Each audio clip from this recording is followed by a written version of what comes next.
बाकी दिनों की तरह उस दिन भी प्रतिमा क्लास में छात्रों को पढ़ा रही थी। कॉलेज में फर्स्ट ईयर का नया बैच आया था और वो सभी मन लगाकर पढ़ाई कर रहे थे। तभी क्लास में एक नया लड़का आया। मैं आई कम इन मैडम? अरे तुम कौन हो? मेरा नाम राहुल है, मैं इसी क्लास का हूँ। तुम्हें तो पहले नहीं देखा है इस क्लास में। वो मेरी तबीयत खराब थी, इसीलिए क्लास ज्वाइन करने में लेट हो गई। ठीक है, अंदर आओ और बैठ जाओ और पढ़ाई पर ध्यान दो, वैसे ही तुम बहुत लेट हो। राहुल बैठ तो गया लेकिन उसका ध्यान पढ़ाई में नहीं गया। उसका सारा ध्यान प्रतिमा पर ही था। मैडम कितनी सुंदर है, मुझे तो हमेशा से ऐसी ही बीवी चाहिए थी। काश मैडम मेरी बीवी होती। राहुल के दिमाग में पहले ही दिन ये ख्याल आ गया। वो प्रतिमा की ओर देखता ही रह गया। राहुल, ऐसे क्या देख रहे हो? कॉपी कहाँ है तुम्हारी? हाँ, कॉपी वो तो मैं घर पर ही भूल आया। कैसे लड़के हो तुम राहुल? 1 महीने बाद कॉलेज ज्वाइन करते हो, कॉपी भूल जाते हो, पढ़ाई को सीरियसली नहीं लेते हो क्या? जिंदगी में कुछ बनना है कि नहीं? हाँ, बनना है ना मैडम। क्या बनना है? आपका पति। और ये सुनते ही पूरी क्लास जोर जोर से हंस पड़ी।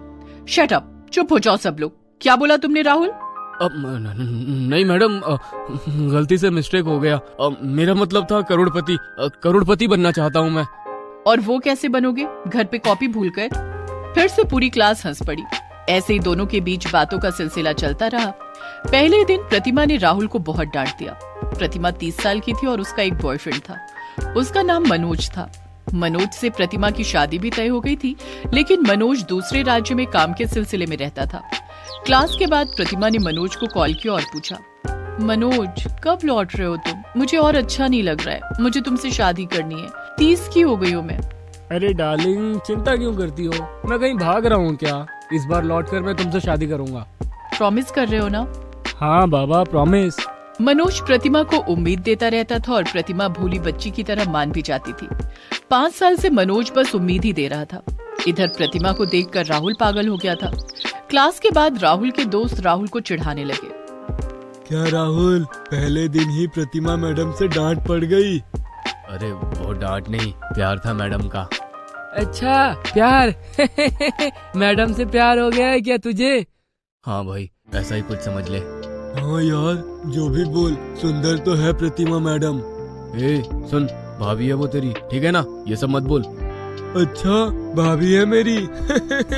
तुझसे वो कितनी बड़ी है पता भी है? ये प्यार में बड़ा छोटा क्या है? Everything is fair in love and war, ये कहावत सुना है ना? चुप बे घोंचू, प्रतिमा मैडम से शादी का सपना देख रहा है। तुझे मार पड़ेगी उनसे, देख लेना। हाँ ठीक है, देख लेना। राहुल को अब और कुछ सूझ नहीं रहा था। उसे किसी भी तरह प्रतिमा मैडम के आसपास रहना था।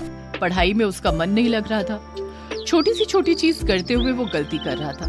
इस तरह 2 हफ्ते बीत गए। क्लास में वो आंसर भी नहीं दे पाता था और प्रतिमा मैडम हर रोज उसे डांटती थी। आज भी पढ़ाई करके नहीं आए हो ना राहुल? नहीं मैडम, पढ़ाई तो हो नहीं रही है। क्यों नहीं हो रही पढ़ाई? क्या दिक्कत है? सामने एग्जाम है, क्यों नहीं हो रही है पढ़ाई? बताओ मुझे। वो मैडम, लेट आया हूँ ना, इसलिए कुछ समझ नहीं पा रहा हूँ। ठीक है, मैं नहीं चाहती कि मेरे क्लास का कोई भी एग्जाम में फेल हो जाए। हर रोज कॉलेज के बाद 1 घंटे के लिए मेरे ऑफिस में आ जाना, मैं पढ़ा दूंगी, समझे? ये तो कर पाओगे ना? हाँ कर पाऊंगा, जरूर कर पाऊंगा। मैं तो धन्य हो गया मैडम, मैं तो।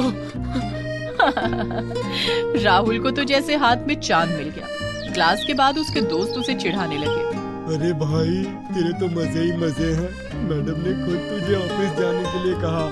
हाँ भाई, मेरा दिल कह रहा है वो भी मुझसे प्यार करती है। तो पागल है क्या राहुल? मैडम ने सच में तुझ पर तरस खाकर ये कहा है। फालतू का रोमांटिक होकर फायदा नहीं है। मैडम के पास जा और अच्छे से पढ़ के आ। हाँ भाई, जल रही है ना तेरी? मुझे घर बसाते हुए तू देख नहीं सकता है ना? तू और तेरे सपने। भाग साले। राहुल कॉलेज के बाद प्रतिमा मैडम के ऑफिस में पढ़ाई करने के लिए गया और मन लगाकर पढ़ाई भी की। उसे अकेले में प्रतिमा मैडम के साथ समय बिताने का मौका मिलने लगा।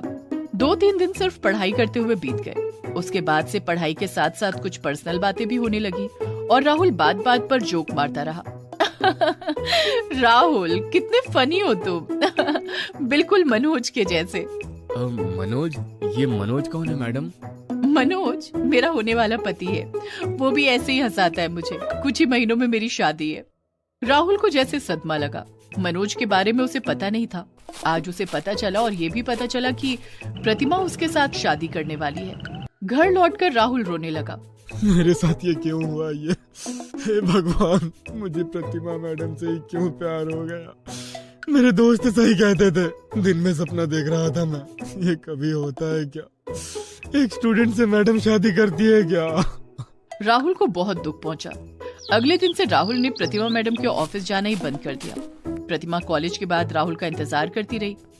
3-4 दिन बाद प्रतिमा ने क्लास के बाहर राहुल से पूछा, राहुल, पढ़ाई करने क्यों नहीं आ रहे हो ऑफिस में? आप नहीं समझोगे मैडम। क्यों नहीं समझूंगी, मुझे समझाओ तो। नहीं मैडम, रहने दीजिए, कभी और समझाऊंगा। राहुल चला गया। प्रतिमा भी दुखी हो गई। पता नहीं मैं क्यों दुखी हो रही हूँ। वो असल में कॉलेज के बाद राहुल के मजाक पर हंसने की आदत हो गई थी। कोई बात नहीं, मैं मनोज को कॉल कर लेती हूँ, वो मुझे हंसा देगा। प्रतिमा ने मनोज को कॉल किया लेकिन उसने कॉल नहीं उठाया। प्रतिमा और दुखी हो गई। मनोज की गैर मौजूदगी से प्रतिमा के दिल में एक खालीपन पैदा हुआ था। राहुल कहीं न कहीं उस खालीपन को मिटा रहा था, लेकिन अब राहुल भी प्रतिमा से बात नहीं करना चाहता था।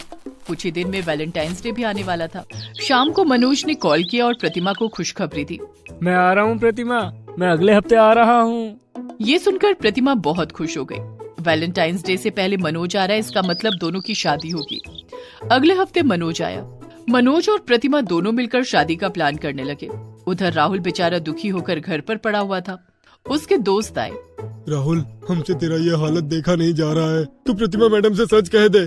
हाँ, वैलेंटाइंस डे भी आने वाला है, तू उसी दिन सब कुछ कह दे, उसके बाद जो होगा देखा जाएगा। दोस्तों की बात से राहुल को ताकत मिली। उधर शादी के लिए प्रतिमा ने गहने खरीद लिए और बैंक से 10 लाख का लोन भी ले लिया और सब कुछ मनोज को दे भी दिया। वैलेंटाइंस डे से एक दिन पहले मनोज और प्रतिमा सेलिब्रेट करने के लिए एक जगह पर गए और दोनों ने वहीं पर रात बिताई। अगले दिन प्रतिमा वापस आई और बाहर राहुल आ गया। तभी प्रतिमा को उल्टी आई। अरे ये क्या, कहीं मैं प्रेग्नेंट तो नहीं हो गई? राहुल के हाथ में गुलाब था। वो बाहर से सब कुछ सुनने और देखने लगा। तभी प्रतिमा के फोन पर मनोज का मैसेज आया। तुमने क्या सोचा था, मैं तुमसे शादी करूंगा? मुझे तो बस तुमसे पैसे चाहिए थे। ये सब लेकर मैं आज ही विदेश जा रहा हूँ। वहाँ मेरी गर्लफ्रेंड मेरा इंतजार कर रही है। वो पढ़कर प्रतिमा सिसक सिसक कर रोने लगी। ये क्या हुआ? मेरे भरोसे के साथ खिलवाड़ हुआ। अगर शादी नहीं करनी थी तो मुझे प्रेग्नेंट क्यों किया? अब मैं समाज को क्या मुंह दिखाऊंगी? तभी राहुल अंदर गया और प्रतिमा को पकड़कर कहने लगा, प्रतिमा मैडम, आप चिंता मत कीजिए, मैं आपसे प्यार करता हूँ। मेरा प्यार सच्चा है, मैं आपको धोखा नहीं दूंगा। प्रतिमा ने राहुल का प्यार स्वीकार कर लिया और दोनों की शादी हो गई। राहुल ने बच्चे की जिम्मेदारी ले ली और प्रतिमा कॉलेज में पढ़ाती रही। राहुल को उसका प्यार मिल गया और प्रतिमा को प्यार के साथ साथ अपने बच्चे के लिए पिता मिल गया। इस तरह 2 प्यार करने वाले मिल गए।